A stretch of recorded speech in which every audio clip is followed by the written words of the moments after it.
Hello everyone, कैसे हो आप सब।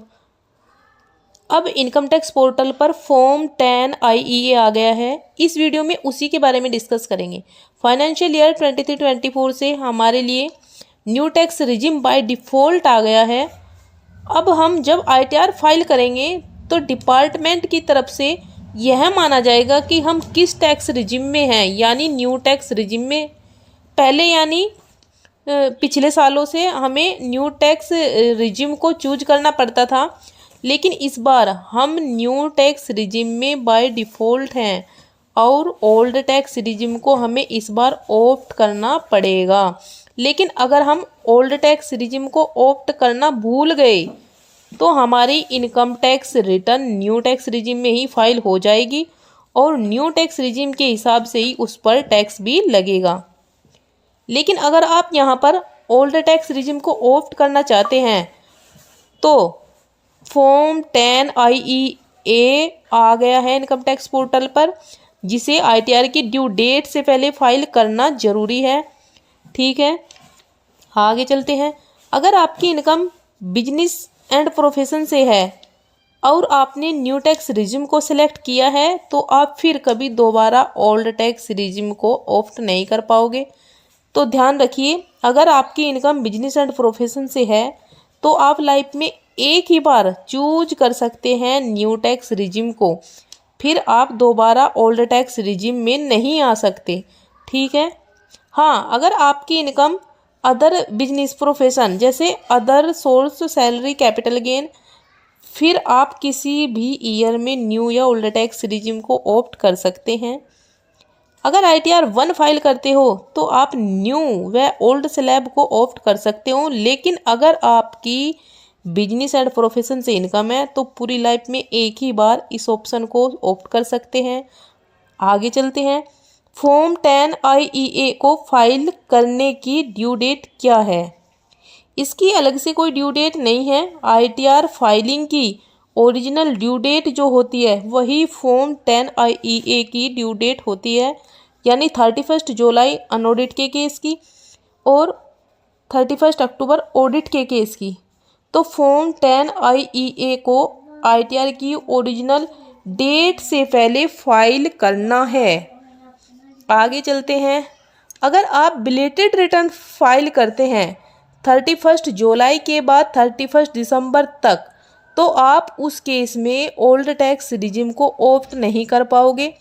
ITR तो फाइल कर पाएंगे लेकिन ओल्ड टैक्स रिजिम को ऑप्ट नहीं कर सकते।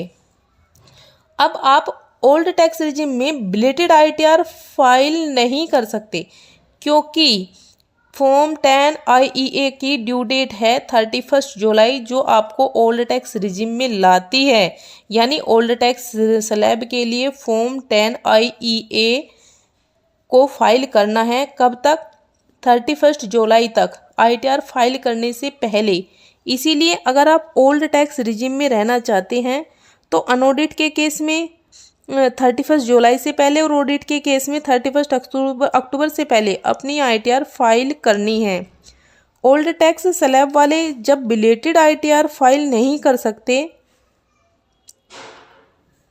ठीक है, आगे चलते हैं।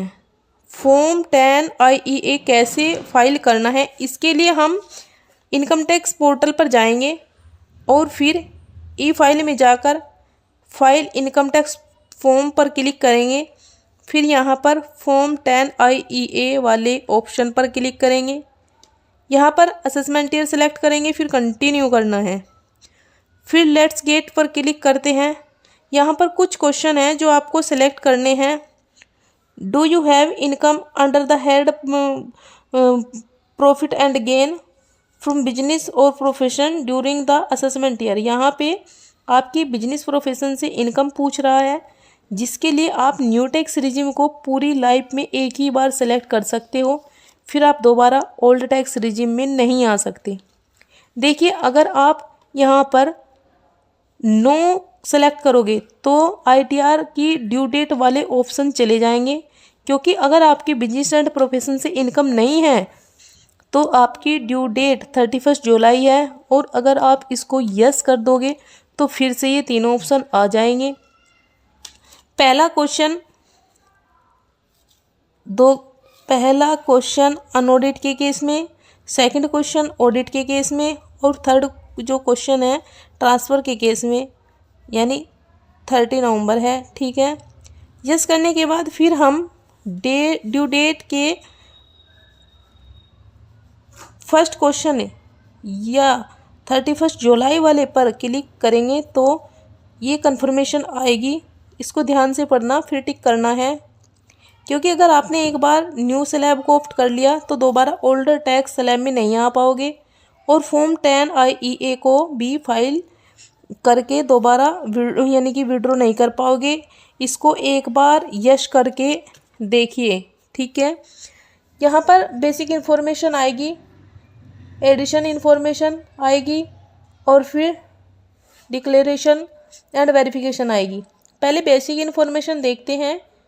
यहाँ तो केवल इसको सेव करना है, फिर एडिशनल इन्फॉर्मेशन पर क्लिक करते हैं। यहाँ पर लिखा है whether having any unit in international financial service centre IFSC, यहाँ पर भी कुछ नहीं करना है, केवल आपको सेव करना है।